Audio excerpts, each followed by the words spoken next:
The gunshot echoed across the Montana plains as Xavier Grayson cradled the still warm letter in his calloused hands, his world shattering faster than the setting sun could dip below the jagged horizon. The year was 1879, and in the span of one bullet, he'd become a widower and the sole guardian of 4 infants who weren't even his own. Xavier stood on the porch of his modest ranch house, the sprawling grasslands of Montana Territory stretching before him like an ocean of golden wheat. At 30 years old, he'd seen his share of hardship, but nothing had prepared him for this. His sister Sarah and her husband John, along with their newborn quadruplets, had been on their way to visit when their stagecoach was ambushed. John died defending his family, and Sarah, critically wounded, had only enough strength to write a desperate letter before succumbing to her injuries. "I entrust my children to you, Xavier. You are all they have now." Those words weighed heavier than any burden he'd ever shouldered. 4 babies, 3 girls and 1 boy, all of them just 3 months old, with tiny fists and hungry mouths. They'd arrived with the local doctor who had tried in vain to save Sarah, delivered to his doorstep along with the news that would forever change his life. Inside the house, the cacophony of wailing infants pierced through the evening air. Xavier pushed his black Stetson back on his head and ran a hand through his dark hair, streaked with premature silver at the temples. His ranch hands kept their distance, unsure how to help a man whose expertise lay in breaking horses, not changing diapers. "Mr. Grayson," his foreman Jackson approached cautiously. "We've sent Billy into town for supplies, milk, cloth for diapers, whatever else babies might need." Xavier nodded, his throat too tight for words. He'd spent the last decade building the Double G Ranch into one of the most prosperous cattle operations in the territory. He knew every inch of his 5,000 acres, could predict storms by the smell of the air, and could calm the wildest Mustang with just his voice and patience. But these tiny humans, they terrified him more than any stampede ever could. The crying intensified, and Xavier stepped back into the house. The babies lay in makeshift beds, dresser drawers lined with blankets. Their faces were red with exertion, tiny fists flailing against the injustice of hunger and discomfort. "I don't know what you need," he whispered, his voice breaking. "I don't know how to do this." He awkwardly picked up the smallest girl, holding her as if she might shatter. He'd named them according to Sarah's wishes, written in her final letter. This was Lily, the runt of the litter as his ranch hands had tactlessly observed. The others were Rose, Daisy, and the boy, Thomas, named after their grandfather. Lily's cries quieted momentarily as she stared up at him with unfocused blue eyes. Then her face crumpled again, and the wailing resumed with renewed vigor. "I reckon they're hungry," Jackson said from the doorway, looking as uncomfortable as Xavier felt. "Billy won't be back for hours yet." Xavier felt panic rising in his chest. 4 hungry babies and not a drop of milk in the house. Their survival had just become his responsibility, and he was already failing. "I can ride to the Nelson place," Jackson offered. "They've got a new baby, too. Maybe Mrs. Nelson could spare some milk." "It's 10 miles in the dark," Xavier said, bouncing Lily awkwardly. "And we need a more permanent solution." The sound of wagon wheels crunching on the dirt path outside drew their attention. It was too early for Billy's return. Xavier handed Lily to a startled Jackson and strode to the door, his hand instinctively moving to the revolver at his hip. Through the gathering dusk, he saw a small wagon pulled by a single horse, driven by a woman he didn't recognize. Strangers in these parts were rare and often trouble. He stepped onto the porch, his stance wide and cautious. The wagon stopped, and the woman set the brake. She was dressed simply in a faded blue dress, her honey-brown hair pulled back under a practical bonnet. When she turned toward the house, Xavier could see she was young, perhaps 25, with a determined set to her jaw that spoke of someone who had weathered her own storms. "I heard there was trouble out at the Double G," she called, climbing down from the wagon. "I'm Felicity King, from over at Sweetwater Creek." Xavier recognized the name. The Kings had settled about 15 miles east, but he'd never met the daughter. He'd heard the parents had died in a fever outbreak last winter. "Xavier Grayson," he replied, tipping his hat. "Not sure what you heard, but the unified wailing from inside the house grew louder, and Felicity King's eyebrows rose. "I heard your sister's babies arrived," she said, reaching into the wagon and pulling out a cloth-covered basket, "and that you might need some help." She climbed the porch steps with confident strides, the basket in her arms emitting a yeasty, warm smell that momentarily distracted Xavier from his panic. "Fresh bread," she explained, pulling back the cloth to reveal several golden loaves. "And I've brought goat's milk, clean cloths, and a few other necessities." Her eyes met his, steady and practical. "News travels fast. Mrs. Peterson at the general store told me when I was in town this morning." Behind Xavier, Jackson appeared in the doorway, still awkwardly holding Lily, who continued to cry. Felicity handed the basket to Xavier and reached for the baby without hesitation. "There now, little one," she cooed, expertly cradling Lily against her shoulder. "Someone's hungry, aren't they?" To Xavier's astonishment, Lily's cries softened to whimpers.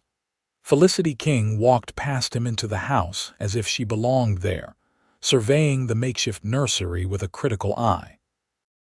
"I'll need warm water, clean bottles if you have them, cups if you don't, and someone to help me with the goat's milk," she said, her tone brooking no argument. "These babies need feeding, and then we'll sort out the rest." Xavier stood frozen on his own threshold, the basket of bread in his hands, watching as this stranger took command of a situation that had left him paralyzed with fear. For the first time since receiving Sarah's letter, he felt something other than dread, a small, fragile spark of hope. "Well." Felicity glanced back at him, already soothing a second baby. "Are you just going to stand there, Mr. Grayson? We've got 4 hungry little ones who won't wait on ceremony." Xavier exchanged a look with Jackson, who seemed equally bemused. "Yes, madam," Xavier said, finding his voice at last. "Water and cups coming right up." As he moved to follow her instructions, Xavier couldn't help but wonder at the strange turn his life had taken.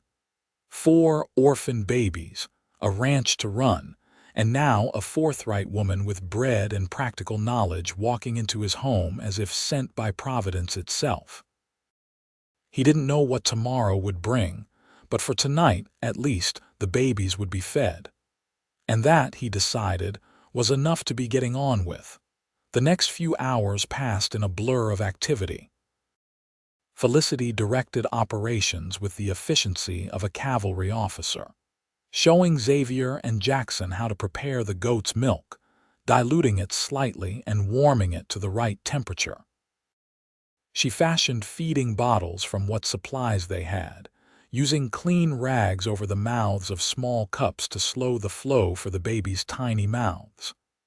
"Have you done this before?" Xavier asked as he awkwardly held Thomas, trying to copy Felicity's natural way of cradling and feeding the infants.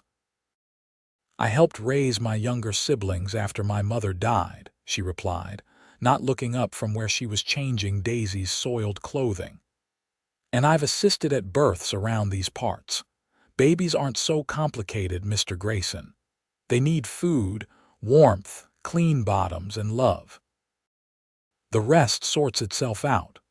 Call me Xavier," he said, feeling a flush of embarrassment at his own ineptitude. Thomas had finally latched onto the makeshift bottle and was drinking eagerly. "And I'm much obliged for your help, Miss King." "Felicity," she corrected, efficiently pinning a clean cloth around Daisy. "And you're welcome." though I suspect this is just the beginning of your challenges." Outside, night had fully descended, the moon casting silver light across the ranch yard. Billy had returned from town with supplies, looking relieved to find someone who knew what to do with them.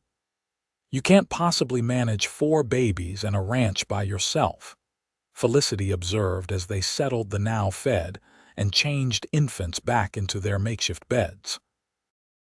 "Even with your ranch hands helping." Xavier ran a hand through his hair, exhaustion settling into his bones. "I know, but they're my responsibility now. Sarah trusted me to raise them." Felicity was quiet for a moment, studying him with thoughtful eyes. "I could stay a while," she finally said. "Help you get on your feet with them. I've got my own place to look after, but I could come for a few hours each day, show you what needs doing." The offer took Xavier by surprise. He'd expected her to leave once the immediate crisis was addressed. "That's mighty generous, but I wouldn't want to impose." "It's not imposition if I'm offering," she replied practically. "Besides, I've got milk goats that need tending anyway. I can bring fresh milk daily." Xavier felt a weight lift from his shoulders. "I'd pay you, of course." A smile flickered across her face. "We can discuss terms tomorrow. For now, you should get some sleep while they're quiet. They'll be hungry again before dawn." As if to punctuate her words, Xavier felt a massive yawn building. He couldn't remember the last time he'd felt so tired. "Where will you sleep?" he asked, suddenly realizing the impropriety of the situation. "I'll take the rocking chair," she said, nodding to the wooden chair near the fireplace. "I'm used to catching sleep where I can." "I can't ask you to, you didn't ask," she interrupted. "I offered. Besides, it's too late for me to head back to my place now." Xavier wanted to argue further but couldn't find the energy. "Thank you," he said simply. "I don't know what we would have done without you tonight." Felicity's expression softened. "Get some rest, Xavier. Tomorrow we'll be here soon enough." He nodded, taking one last look at the sleeping infants before retreating to his bedroom. As he lay down fully clothed on top of his quilt, Xavier realized that for the first time since receiving Sarah's letter, he felt something close to peace. The babies were fed and sleeping, and someone who knew what they were doing was watching over them. It wasn't a permanent solution, but it was a start. And sometimes, Xavier thought as sleep claimed him, a start was all you needed. True to Felicity's prediction, dawn arrived with 4 hungry, crying infants. Xavier stumbled from his bedroom to find her already up, heating water at the stove. "Good morning," she said briskly. "Hope you got some sleep. We'll need to establish a routine for these little ones, and quickly." Xavier ran a hand over his stubbled jaw. "I'm not sure I know what that means." "It means regular feeding times, nap schedules, and a system for keeping them clean and dry," she explained, efficiently preparing the first bottle. "Babies thrive on routine." The next several hours were a crash course in infant care. Felicity showed Xavier how to change diapers, how to burp the babies after feeding, how to swaddle them snugly to help them sleep. His large, calloused hands felt clumsy and oversized compared to her confident movements, but she was patient, demonstrating each task until he managed it on his own. By midday, Xavier's head was spinning with new information. The babies were finally settled for a nap, and Felicity had prepared a simple meal of beans, bacon, and some of her fresh bread. "You need to hire help," she said as they ate at the kitchen table. "A permanent nanny, at least until they're older." Xavier nodded, knowing she was right. "Don't suppose you'd be interested in the position?" The words left his mouth before he'd fully thought them through. Felicity looked up, surprised. "I have my own place to run, Mr. Grayson Xavier," she corrected herself. "My father left me 20 acres, and I'm determined to make something of it." "What are you raising?" "Goats mainly, some chickens. I've got a vegetable garden that does well enough. I sell cheese, eggs, and produce in town." A hint of pride crept into her voice. "It's not much, but it's mine." Xavier respected her determination. Too many women in these parts were forced to remarry quickly after losing a husband or father, having no means to support themselves. That Felicity had chosen independence spoke volumes about her character. "Well, the offer stands," he said. "Meanwhile, I'm grateful for whatever time you can spare to help us get on our feet." She nodded, a small smile playing at her lips. "I can come mornings and evenings for a while. You'll need to hire someone to be here during the day, though." "I'll put the word out," Xavier promised. There must be someone in the territory looking for such work. After their meal, Felicity prepared to leave, promising to return the following morning. Xavier walked her to her wagon, the late spring sun warm on their shoulders.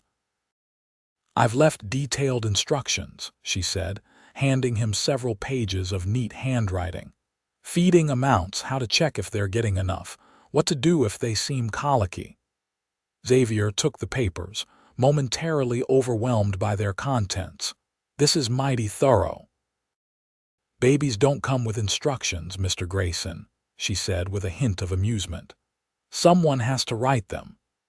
As she climbed into her wagon, Xavier was struck by an unexpected reluctance to see her go. In just one day, her practical presence had become a lifeline in his suddenly chaotic world. "Miss King Felicity," he said, placing a hand on the wagon's side. "I want you to know how much I appreciate what you've done. Not many folks would take the time to help a stranger like this." Her eyes softened slightly. "We're not exactly strangers anymore, are we? Not after all those diaper changes." The observation startled a laugh from him, perhaps his first genuine one since receiving Sarah's letter. "No, I suppose we're not." As her wagon disappeared down the dusty road, Xavier turned back to the house, the list of instructions clutched in his hand. 4 sleeping babies awaited inside, along with a future he never could have imagined for himself. But somehow, with Felicity King's unexpected arrival, that future seemed a little less daunting. True to her word, Felicity returned the next morning and every morning thereafter. She arrived at dawn, her wagon loaded with fresh goat's milk, bread, and whatever vegetables were ready from her garden. Each evening, she would stay until the babies were fed and settled for their first sleep of the night, leaving Xavier with detailed instructions for the overnight hours. The arrangement quickly fell into a comfortable routine. Xavier found himself watching the eastern horizon each morning, waiting for the first glimpse of her wagon. When she arrived, the house, which had seemed impossibly chaotic just moments before, would transform under her capable hands. 2 weeks into this new reality, Xavier still hadn't found a permanent nanny. Several women from town had expressed interest, but backed away upon seeing 4 infants instead of 1. Managing quadruplets was simply too daunting a prospect for most. "I've placed advertisements in Helena and Boseman," Xavier told Felicity one evening as they sat on the porch, watching the sunset while the babies slept inside. "But I'm not hopeful." Felicity sipped from a cup of coffee, her expression thoughtful. "What about Mrs. Holloway from church?" "Her youngest just left for college back east." Xavier shook his head. "Already asked. She says at 58 she's too old to start over with babies." A comfortable silence fell between them. In the distance, cattle lowed softly as Xavier's men moved them to a new grazing area. The Double G had suffered somewhat in the past weeks, with Xavier unable to devote his full attention to ranch operations. His foreman was capable, but there were decisions only Xavier could make. "How are you managing your place?" he asked, suddenly realizing how much time Felicity spent at the ranch. "You're here from dawn till dusk most days." "I've arranged with the Peterson boy to look after my animals," she replied. "He's 15 and reliable. I do what needs doing in the evenings and early mornings. Xavier frowned. That's a heavy load you're carrying, coming here every day on top of your own responsibilities. She shrugged, but he noticed the fatigue around her eyes that hadn't been there when they first met. They're just babies. They need someone. Yes, but that someone doesn't have to be you, Xavier pointed out gently. You've gone above and beyond what any neighbor might do. Felicity was quiet for a long moment, her gaze fixed on the darkening horizon. When my mother died, I was 16, she finally said. My youngest sister was just 3.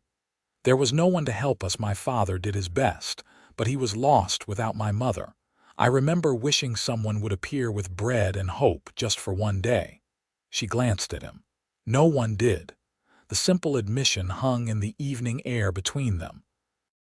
Xavier felt something shift in his understanding of this practical, capable woman who had walked into his life when he needed her most. Well, he said finally, I'm grateful you're the kind of person who brings what you once needed yourself. A flush colored her cheeks, visible even in the fading light. It's nothing so noble. I just know what it's like to be overwhelmed by responsibility you didn't ask for. From inside the house came the first whimpers of a waking baby. Felicity set down her coffee cup and rose. That'll be Thomas, she said. He always wakes first for the evening feeding.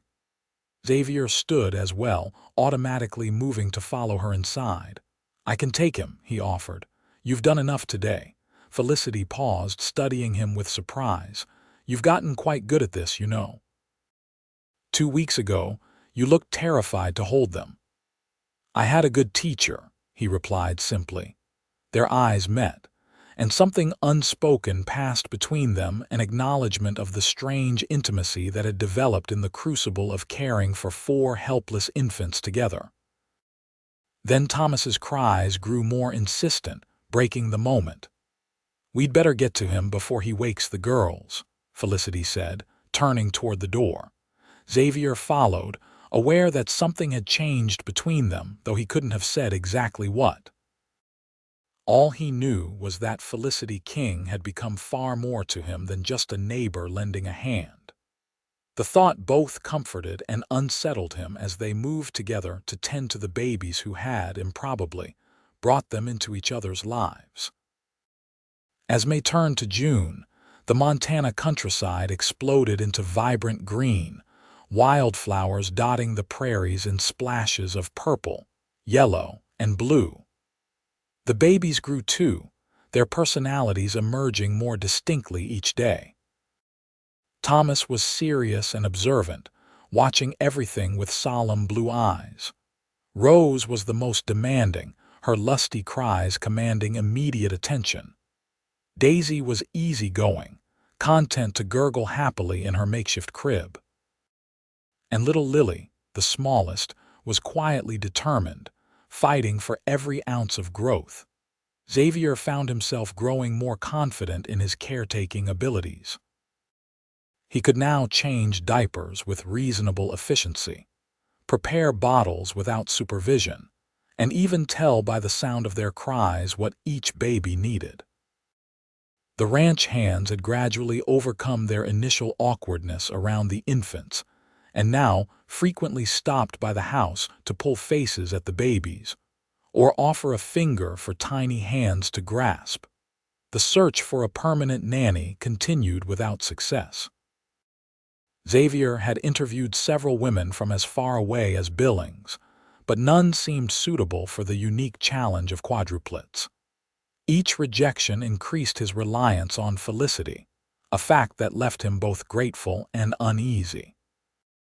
He was aware that the arrangement couldn't continue indefinitely.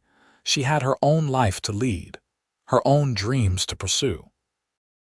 One warm afternoon in late June, Xavier returned from checking cattle in the north pasture to find Felicity sitting on a quilt spread beneath the large cottonwood tree in the yard. The 4 babies were laid out beside her, cooing and kicking at the dappled sunlight filtering through the leaves.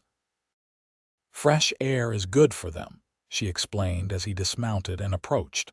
"And they love watching the leaves move in the breeze." Xavier removed his hat, wiping sweat from his brow with his sleeve. The sight of Felicity surrounded by the babies created an unexpected tightness in his chest. Her honey-brown hair was coming loose from its pins, curling softly around her face in the humidity. She looked as natural there as if she belonged, as if the babies were her own. "You're staring, Mr. Grayson," she observed without looking up from where she was gently tickling Daisy's tummy. Xavier cleared his throat, embarrassed at being caught. "Just thinking how lucky these little ones are to have you looking after them." Now she did look up, her expression unreadable. "And what about you? Are you lucky too?" The question hung between them, weighted with meanings Xavier wasn't sure he was ready to explore. Before he could formulate an answer, Rose began to fuss, providing a welcome distraction. "I think someone's ready for her afternoon bottle," Felicity said, lifting the baby. "Would you mind bringing the basket from the kitchen? I prepared everything before coming out." Xavier nodded, grateful for the task. As he walked to the house, he tried to make sense of the confusion he felt whenever he was around Felicity these days. She had become essential to his daily life, not just for her help with the babies, but for her conversation, her practical outlook, her quiet strength. The thought of her eventually returning to her own life full-time left him with a hollow feeling he wasn't prepared to examine too closely. Inside the kitchen, he found the basket she'd mentioned, neatly packed with bottles, clean cloths, and a jar of the salve she made for the baby's occasional rashes. Everything organized, everything thought of that was Felicity's way. She anticipated needs before they arose, solved problems before they became crises. When he returned to the cottonwood tree, he found Felicity singing softly to Rose, a lullaby his own mother had sung to him as a child. The simple melody carried on the warm summer air, and Xavier stood for a moment, basket in hand, reluctant to interrupt the peaceful scene. "My ma used to sing that same song," he said when she finished. Felicity looked up, a soft smile playing at her lips. "Mine too." Funny how some things pass through generations, isn't it? Xavier settled onto the quilt beside her, setting down the basket. "Do you ever think about having your own family?" The question surprised him as much as it seemed to surprise her. She was quiet for a long moment, her fingers gently stroking Rose's cheek. "I did once," she finally said, "before the fever took my parents. I was engaged to a man from Helena, a shop owner's son, but afterward with the farm to run and my siblings to look after." She shrugged. "He didn't want that responsibility. Can't say I blame him." "I blame him," Xavier said, surprising himself with the vehemence in his voice. "A man who'd abandon his promises when times get hard isn't worth your time." Felicity gave him a curious look. "That's a generous assessment, coming from a man who suddenly found himself with 4 babies not his own." "That's different," Xavier protested. "They're family. And my siblings weren't." There was no anger in her tone, just a quiet challenge. Xavier felt himself flush. "I didn't mean that as you're right. I spoke out of turn." Her expression softened. "No, you spoke your mind. It's one of the things She stopped, turning her attention back to Rose. "One of the things that makes you a good guardian for these little ones. You understand the importance of keeping your word." Xavier wanted to ask what she had been about to say, but something in her demeanor warned against it.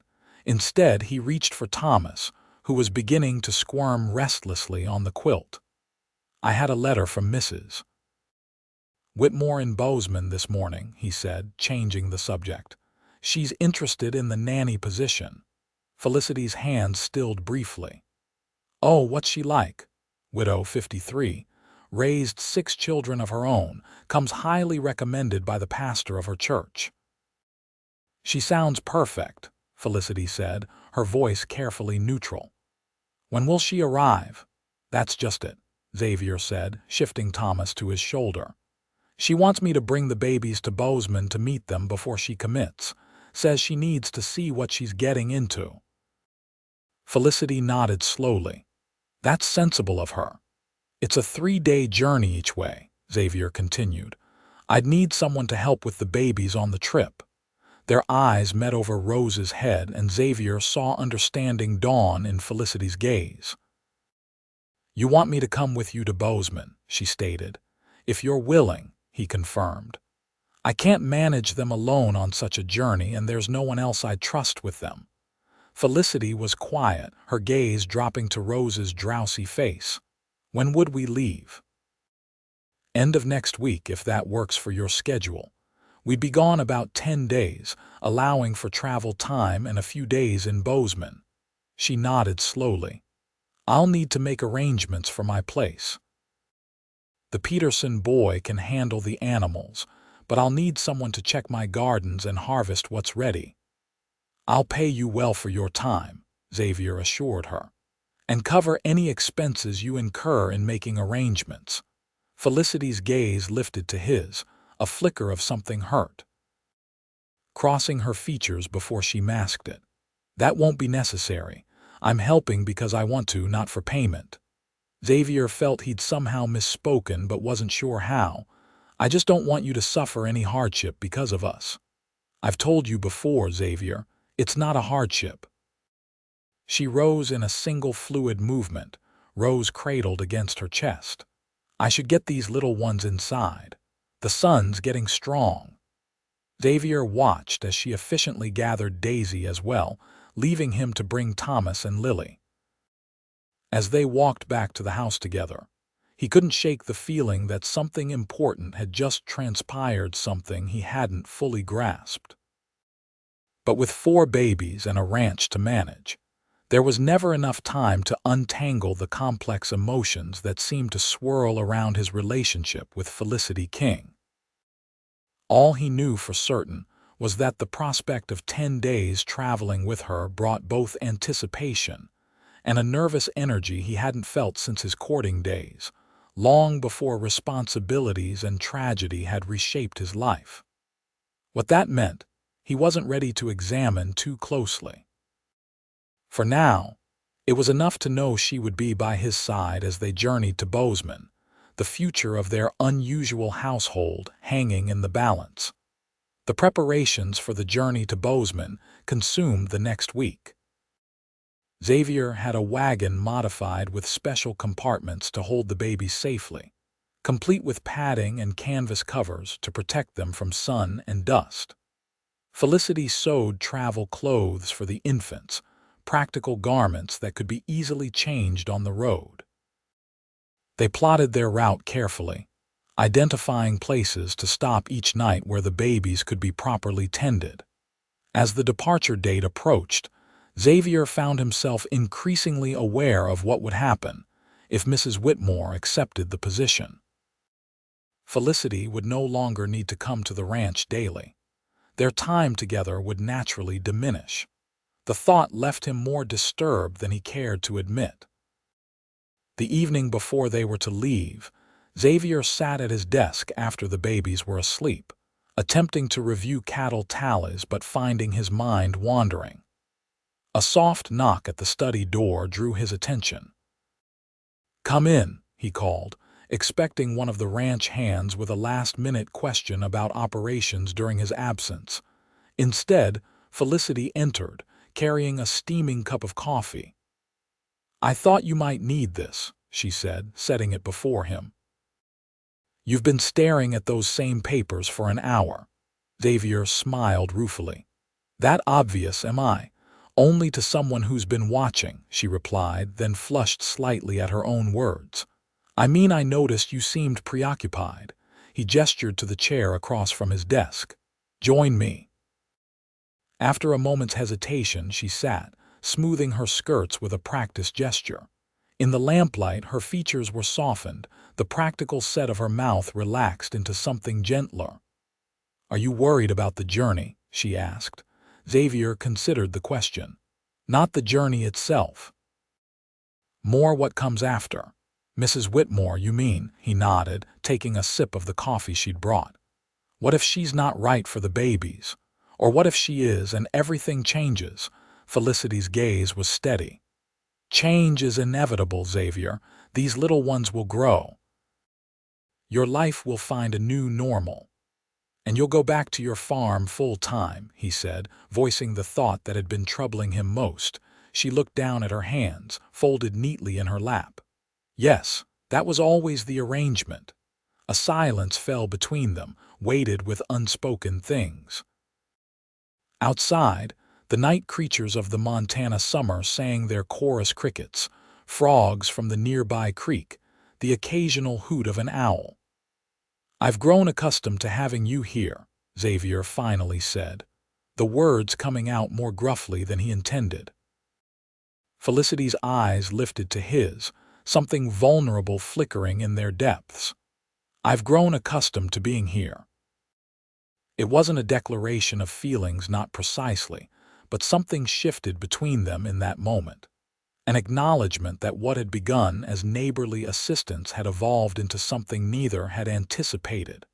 Before Xavier could find words to respond, a baby's cry echoed from the nursery. Felicity rose immediately, the spell broken. That's Lily, she said. She needs her late feeding. Xavier stood as well. I'll come with you.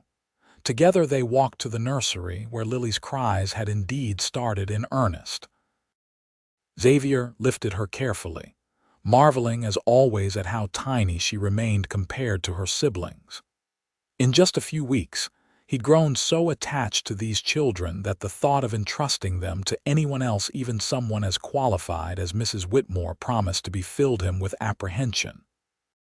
Felicity prepared a bottle with practiced efficiency, then surprised him by not taking Lily from his arms. You feed her, she said softly. You do it just as well as I do now. The simple vote of confidence warmed him unexpectedly. Xavier settled into the rocking chair, cradling Lily against his chest as he offered her the bottle. She latched on eagerly, her tiny fingers curling around his much larger one. Felicity stood watching them, a complicated expression on her face. You've come a long way from the terrified man I found that first night. Xavier smiled down at Lily. Thanks to you. No, Felicity countered gently. You had it in you all along, you just needed someone to show you that. When he looked up, she was studying him with an intensity that made his heart beat faster. For a moment he thought she might say more, but then she stepped back, composing herself. I should finish packing supplies for tomorrow, she said. The early start will come before we know it. Xavier nodded, not trusting himself to speak. As she left the nursery, he looked down at Lily, now drowsily finishing her bottle. What do you think, little one? He whispered. Has your Uncle Xavier gone and complicated things? Lily's only response was to close her eyes, milk drunk and content in the safety of his arms. If only adult matters could be resolved so simply, Xavier thought ruefully, as the rocking chair creaked a steady rhythm in the quiet Montana night. They departed at first light, the wagon loaded with everything 4 3-month-old babies might need for a 10-day journey. The ranch hands gathered to see them off, awkwardly patting the infants and wishing Xavier and Felicity safe travels. Don't you worry about a thing here, boss, Jackson assured him. We'll keep everything running smooth as silk. Xavier nodded, trusting his foreman implicitly. Send word to Boseman if there's any trouble you can't handle. The first day's travel went as well as could be expected with 4 infants. They stopped frequently for feedings and diaper changes, making slow but steady progress toward Boseman. By sunset, they had reached the small settlement of Pine Creek, where arrangements had been made for them to stay with the local doctor and his wife, who had eagerly offered hospitality upon hearing of the unusual traveling party. Dr. and Mrs.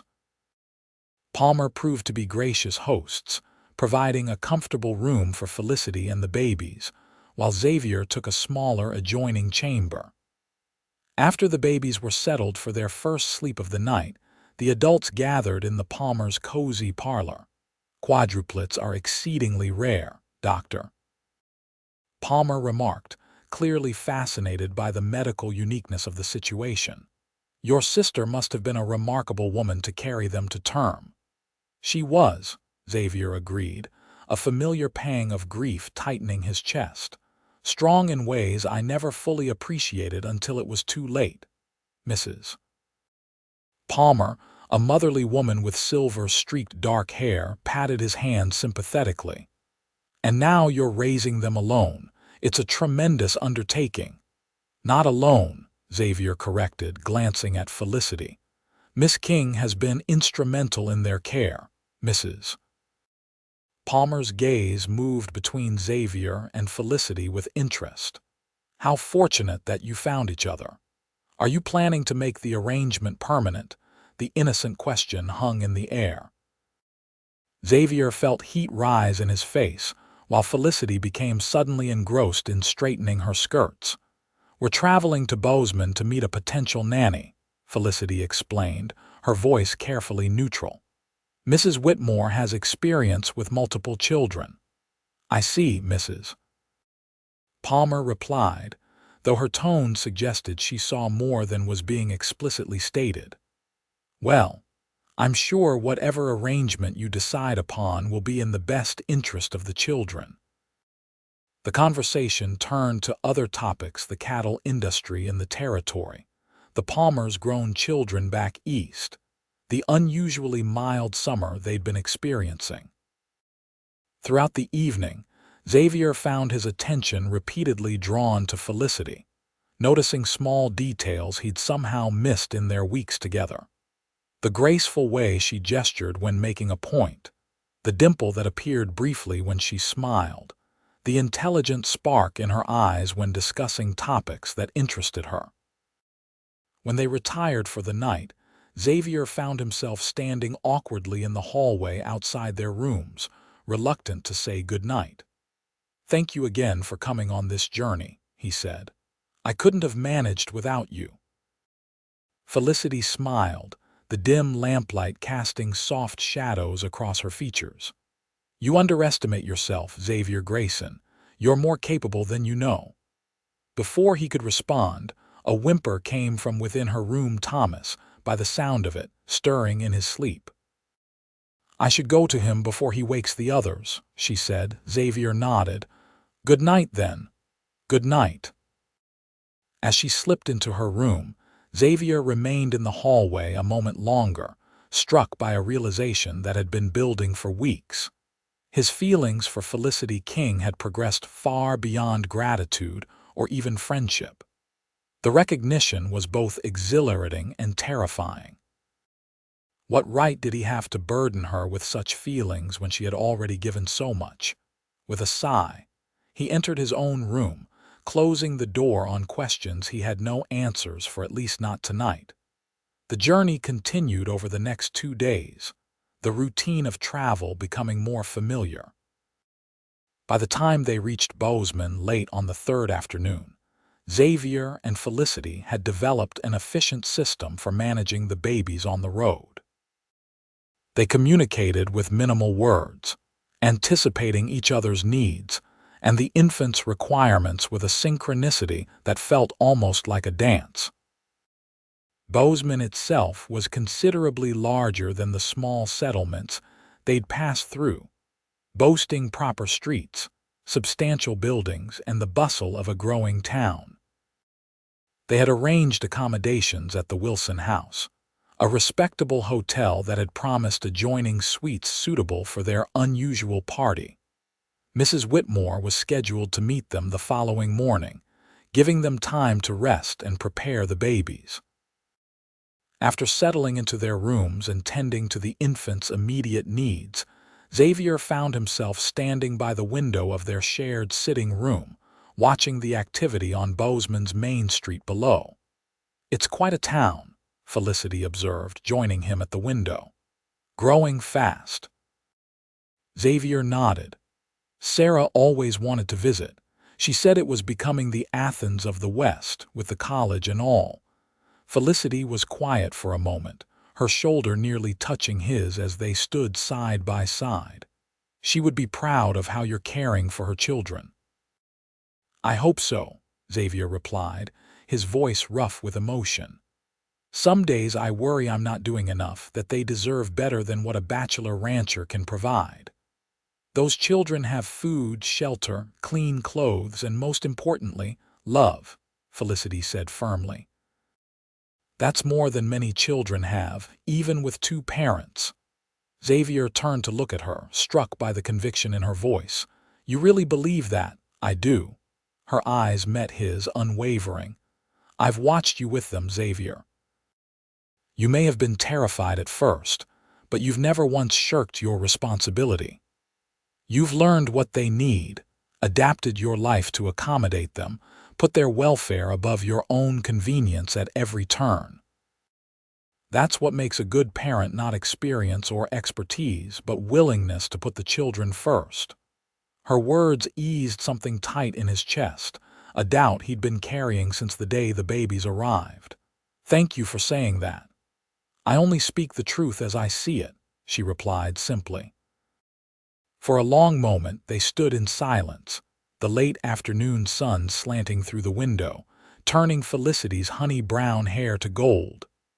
Xavier found himself studying her profile, the straight nose, the determined chin, the soft curve of her lips. Without conscious thought, he reached out, gently touching a strand of hair that had escaped her pins. Felicity went very still, her breath catching audibly. Xavier, she whispered, his name a question and a caution all at once. Before he could respond, before he could decide whether to withdraw his hand or draw her closer, a sharp knock sounded at their suite door. They stepped apart quickly, Felicity smoothing her hair while Xavier cleared his throat. Come in, he called, his voice unsteady. A hotel porter entered, carrying a calling card on a small silver tray. Mrs. Eleanor Whitmore presents her compliments and asks if she might call on you this evening rather than waiting until tomorrow. She says she's most eager to meet the children. Xavier exchanged a glance with Felicity, who nodded slightly. Please tell Mrs. Whitmore we would be delighted to receive her, he replied. Say in 1 hour's time. Very good, sir. The porter bowed slightly and withdrew. When the door closed, Xavier turned back to Felicity. Well, it seems we'll be meeting our potential nanny sooner than expected. Felicity nodded, her composure fully restored. I should change the babies into their best clothes. First impressions matter. As she moved efficiently toward the nursery area of their suite, Xavier couldn't help feeling that a moment of possibility had been lost, interrupted by the very woman who might eventually replace Felicity in the daily care of the children. The irony wasn't lost on him, nor was the sense that time was running out for him to sort through his complicated feelings for the woman who had brought bread and hope into his life when he needed it most. Mrs. Eleanor Whitmore proved to be exactly as her letters had suggested. Competent, experienced, and no nonsense. A tall woman with steel-gray hair pulled back in a severe bun, she arrived precisely on time, dressed in a practical dark blue dress that spoke of quality without ostentation. Mr. Grayson, she said, extending a gloved hand. A pleasure to meet you at last, and this must be Miss King, whom you mentioned in your correspondence. Xavier made the introductions, watching carefully as Mrs. Whitmore's assessing gaze moved from him to Felicity and then to the 4 babies, freshly changed and fed, lying in their traveling bassinets. May I? She asked, gesturing toward the infants. Of course, Xavier replied. Mrs. Whitmore approached the babies with professional interest, examining each one with careful attention. They appear healthy and well cared for, she observed. The small one, Lily, is it? Will need extra attention to ensure she doesn't fall behind in her development. She's stronger than she looks, Felicity said, a hint of defensiveness in her tone. And very determined. Mrs. Whitmore nodded, her expression softening slightly. Yes, I can see that in her eyes. A fighter, this one. For the next hour, Mrs. Whitmore asked detailed questions about the baby's routines, health history, and temperaments.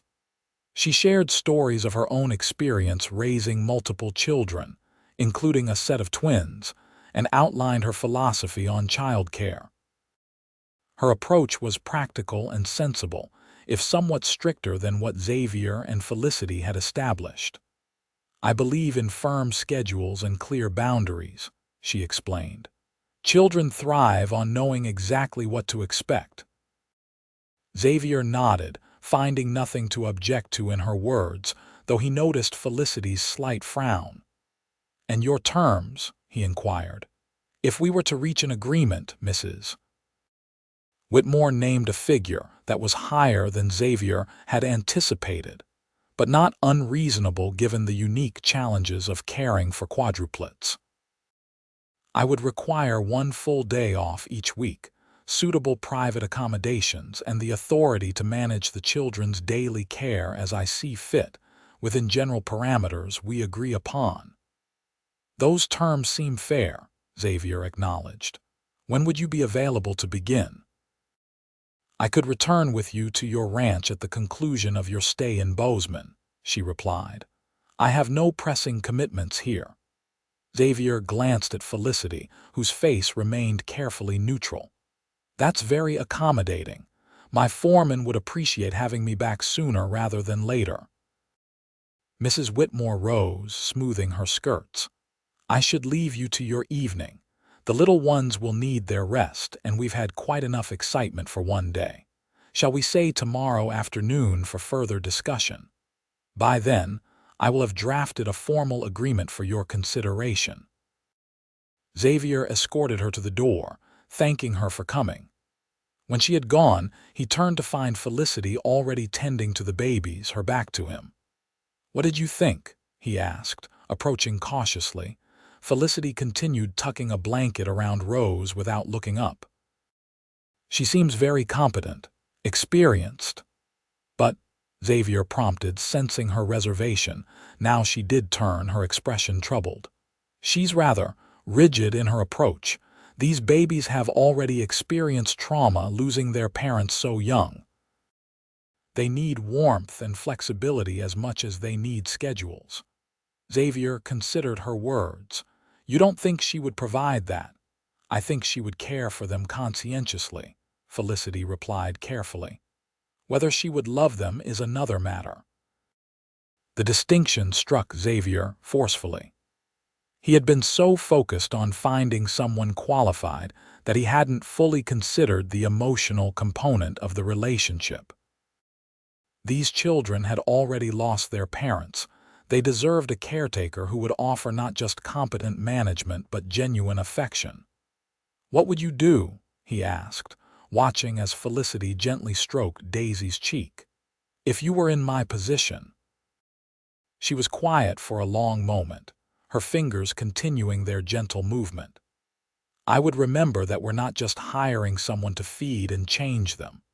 We're choosing the person who will shape their earliest memories, their sense of security, their understanding of what family means." Her use of "we" didn't escape Xavier's notice, nor did the passion behind her words. "You care about them," he said softly. "Not just as a responsibility you've taken on, but truly care." Felicity's eyes met his, something vulnerable and honest in her gaze. "How could I not? I've held them every day since they were 3 months old. I've watched them grow, seen their personalities emerge. There." She hesitated, then finished simply, "They're precious to me." The admission hung in the air between them, laden with implications neither was quite ready to voice. Before Xavier could respond, Thomas began to fuss, quickly followed by Rose. The moment of connection broke as they both turned their attention to the babies, the conversation necessarily postponed. But as they moved through the familiar routine of evening care, Xavier found himself watching Felicity with new eyes, seeing not just her competence, but the genuine love that infused every interaction with the children. And for the first time, he allowed himself to consider a possibility that had been hovering at the edges of his consciousness for weeks. Perhaps the solution to his dilemma had been right in front of him all along. The next day dawned clear and bright, the Montana summer in full glory.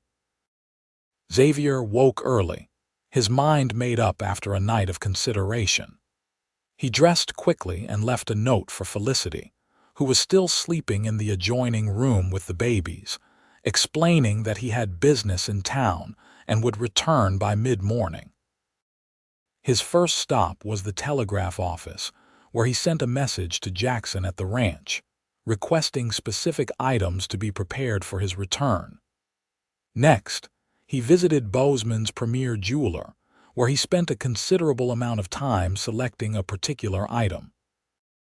Finally, he stopped at a florist, returning to the hotel with his purchases carefully concealed. When he entered their suite, he found Felicity in the sitting room, feeding Lily while the other babies played on a blanket spread on the floor. She looked up with surprise. "You're back earlier than I expected. Did you have a productive morning?" Xavier nodded, suddenly nervous in a way he hadn't been since his youth. "Very. Where are we with preparations for Mrs. Whitmore's visit this afternoon? The babies are bathed and will be in their best clothes." "I've prepared a list of their current schedules and preferences, as you asked." She studied him curiously. "Is everything all right? You seem different this morning." Xavier took a deep breath. "I've been doing some thinking about Mrs. Whitmore."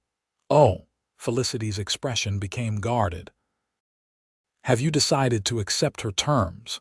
"Actually, I've decided not to hire her at all." Felicity's eyes widened. "But who will care for the babies? You said yourself you can't manage them and the ranch alone." "I know." Xavier moved closer, his heart pounding uncomfortably in his chest. "That's why I'm hoping for a different solution altogether." Before he could continue, a knock at the door interrupted them. Xavier sighed, frustrated by the timing. "That will be Mrs. Whitmore," Felicity said, rising with Lily still in her arms. "What shall I tell her?" "I'll speak with her," Xavier replied. "Would you mind taking the babies into the other room for a few minutes?" "This won't take long." Felicity nodded, gathering the other infants and retreating to the nursery area. Xavier straightened his vest, ran a hand through his hair, and opened the door. Mrs. Whitmore stood in the hallway, impeccably dressed as before, a document case in her hands. "Good afternoon, Mr. Grayson. I trust the children are well today." "Very well, thank you," Xavier replied, gesturing her inside. "Please have a seat. There's something I need to discuss with you." Mrs. Whitmore settled herself on the sofa, her posture perfectly upright. "I've prepared the agreement as promised," she said, opening her case and withdrawing several sheets of paper. "All quite standard, I assure you." Xavier remained standing, his hands clasped behind his back. "Mrs. Whitmore, I want to thank you for your interest in the position and for taking the time to meet with us. However, I've decided to pursue a different arrangement for the children's care." The older woman's eyebrows rose slightly, but she betrayed no other sign of surprise. "I see. May I ask what led to this decision? If there was something in my approach that concerned you, perhaps we could discuss modifications." "It's nothing you've done or said," Xavier assured her. "You're clearly highly qualified. It's simply that I've realized there's another solution that would better suit our particular situation." Mrs. Whitmore studied him for a moment, then smiled slightly. "Would this solution happen to involve Miss King?" Xavier felt heat rise in his face. "It might." "I thought as much, Mrs. Whitmore said, returning the papers to her case.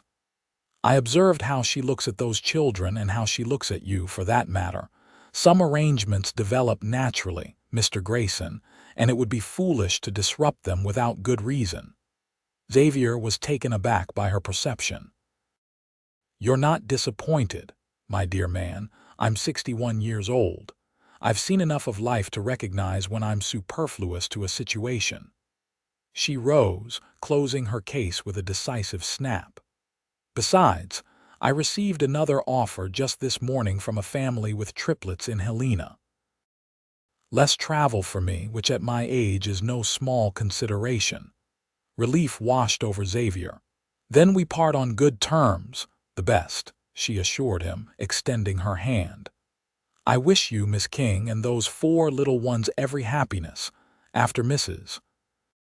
Whitmore departed, Xavier stood for a moment collecting his thoughts. Everything was proceeding differently than he had planned, but perhaps that was fitting. Nothing about his life had followed the expected path since the day Felicity King arrived with bread and hope. Is she gone? Xavier turned to find Felicity standing in the doorway of the nursery, Lily still cradled in her arms. Yes, he confirmed. And she took the news quite well, better than I expected, in fact. Felicity approached slowly. And now, what is this different solution you mentioned? Xavier took a deep breath. Before I explain, there's something I need to say to you, something I should have said weeks ago. He moved closer, close enough to see the flecks of gold in her hazel eyes, the slight tremble of her lips as she waited. Felicity King, you walked into my life when I was at my lowest point. You brought practical help when I needed it desperately, but you gave me something far more valuable than that. You brought hope back into a house that had only known grief. You showed me that I could be more than I believed possible, that I could care for these children properly. He reached out, gently touching Lily's tiny hand where it rested against Felicity's shoulder. But somewhere along the way, something changed. I found myself watching for your wagon every morning, missing you when you left each evening. The babies weren't the only ones who came to depend on your presence. Felicity's eyes widened, a flush spreading across her cheeks. Xavier, please let me finish while I still have the courage, he interrupted gently. I know this is sudden, perhaps even foolish. We've known each other only a few months. But in that time, you've become essential to me, not just for the help you provide with the children, but for the way you make me feel when you're near. The way you challenge me, support me, make me laugh even on the hardest days. He reached into his pocket, withdrawing a small velvet box. I went into town this morning to buy this. It's not fancy, nothing like what a fine lady from back east might expect, but it's honest, like everything between us has been. Opening the box, he revealed a simple gold ring set with a small, perfect sapphire. Felicity King, would you consider becoming not just a helper to these children but their mother? Would you consider becoming my wife? Felicity stared at the ring, then at Xavier, her expression a complex mixture of shock, hope, and uncertainty. I never expected. I know it's sudden, Xavier acknowledged. And if you need time to consider, I understand completely. But I want you to know that this isn't just about the babies, though they adore you as much as I do. This is about us, you and me, and the life we could build together. Tears welled in Felicity's eyes. But my farm, everything I've worked for. We could incorporate your land into the Double G, Xavier suggested. Run the goats alongside the cattle, expand your gardens, or if you prefer to keep it separate, we could hire someone to manage it for you. Whatever you want, Felicity. I'm not asking you to give up your dreams just to consider sharing them with me. A tear spilled down her cheek. I never thought. After James left, I convinced myself that I wasn't meant for marriage and family, that my path was to be independent, self-sufficient. You can still be those things, Xavier assured her. Being part of a family, our family, wouldn't change who you are. It would just mean you wouldn't have to face life's challenges alone anymore. Lily chose that moment to reach out and grab a strand of Felicity's hair, tugging it with surprising strength for such a tiny baby.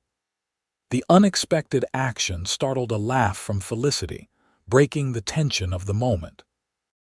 "She always did have perfect timing," Felicity said, gently disentangling the baby's fingers. Then she looked back at Xavier, her expression clearing, resolve replacing uncertainty. "Yes," Xavier blinked, not quite daring to believe. "Yes, yes, Xavier Grayson, I will marry you."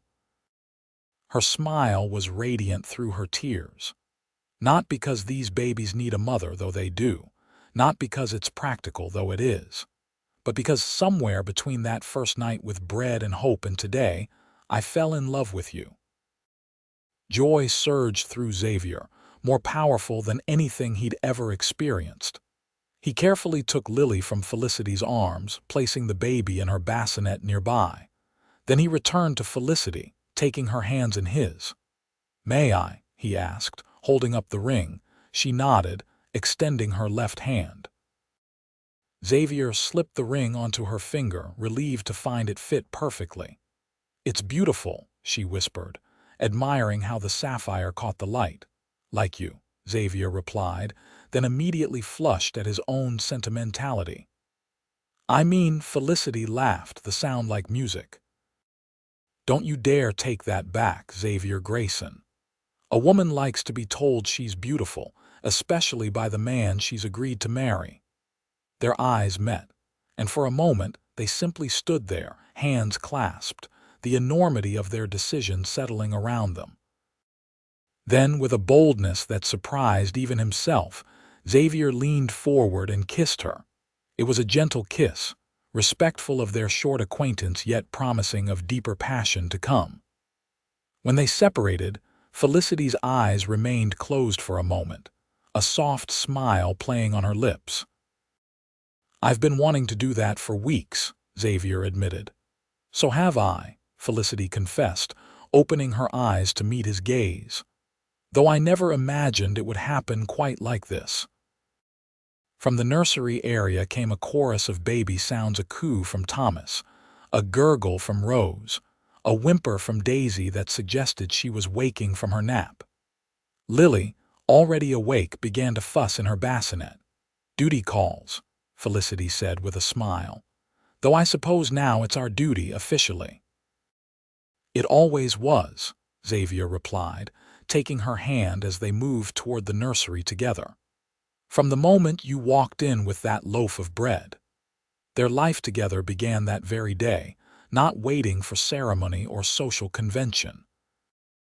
They sent telegraphs announcing their engagement to Jackson at the ranch, to Felicity's remaining sibling in California, to the few friends they each could claim. Mrs. Whitmore, upon receiving the news, sent a fine silver baby cup for each of the infants, along with her heartfelt congratulations.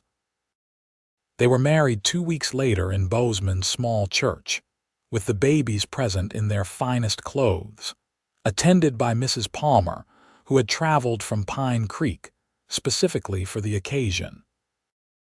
The ceremony was simple, the celebration afterward intimate, but the joy that filled the small gathering was palpable to all present.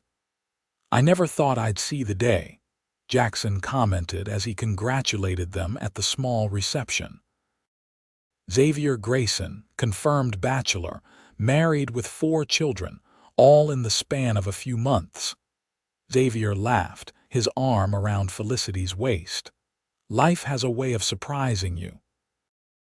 "Indeed it does," Felicity agreed, her gaze moving to where the babies were being cooed over by the ladies of the church. "Though I wouldn't change a moment of it." Their return journey to the Double G was slower than their trip to Boseman had been, the new family stopping frequently to enjoy the summer countryside, picnicking beside streams and spending nights in small inns along the way. By the time they arrived at the ranch, word of their marriage had spread throughout the county, and they were greeted by neighbors bearing food, gifts, and offers of assistance. The ranch house, which had seemed so chaotic and overwhelming to Xavier that first night with the babies, transformed under Felicity's care into a true home. She incorporated her goats and gardening knowledge into ranch operations, creating a more diverse and sustainable enterprise than the Double G had been before. Xavier found himself learning about cheese making and vegetable preservation alongside his cattle management, the two of them building a partnership that encompassed all aspects of their lives. The babies thrived under their combined care. Even little Lily began to catch up to her siblings, her determined spirit matched by the devoted attention of her new parents. By their first birthday, all four were crawling, babbling, and displaying the distinct personalities that would shape them into the individuals they would become. On the anniversary of the day Felicity had first arrived with bread and hope, Xavier surprised her with a special dinner after the children were asleep. He had cooked it himself, a skill he'd been secretly learning from Mrs. Peterson in town, and set the table with the fine china his mother had left him. "What's the occasion?" Felicity asked, delighted by his efforts. "1 year ago today, you saved me," Xavier replied, taking her hand across the table. "You walked into my life with practical help and stayed to become its heart." Felicity squeezed his hand, her eyes soft in the candlelight. "We saved each other, I think. I was so determined to be independent that I'd built walls around my heart. You and those 4 little ones broke them down." "Speaking of those 4, Xavier said, a hint of mischief in his eyes, "how would you feel about adding to our brood? Perhaps one that's biologically ours to go along with our 4 by heart." Felicity's smile was radiant. "I thought you'd never ask, though you should know." "It might be sooner than you think." Xavier's eyes widened. "Are you saying," she nodded, tears of joy brimming. "Dr. Palmer confirmed it when we visited last week. Next spring, the quads will have a little brother or sister." Xavier rose from his chair, moving around the table to kneel beside his wife. He placed a gentle hand on her still flat abdomen, overwhelmed by the miracle of their love made manifest. "I never thought I could be this happy," he confessed, his voice rough with emotion. "When Sarah's letter came, I thought my life as I knew it was over. I never imagined it was just beginning." Felicity leaned down to kiss him, her lips soft and familiar now after months of marriage. "That's the thing about hope, Xavier. Once you let it in, it has a way of multiplying just like love, just like family." Outside, the Montana night spread its star-studded canopy over the Double G Ranch. Inside, surrounded by the sleeping children who had brought them together and the promise of new life to come, Xavier and Felicity Grayson held each other close, grateful for the unexpected journey that had led them to each other, a journey that had begun with 4 babies, a loaf of bread, and the hope that had transformed them all.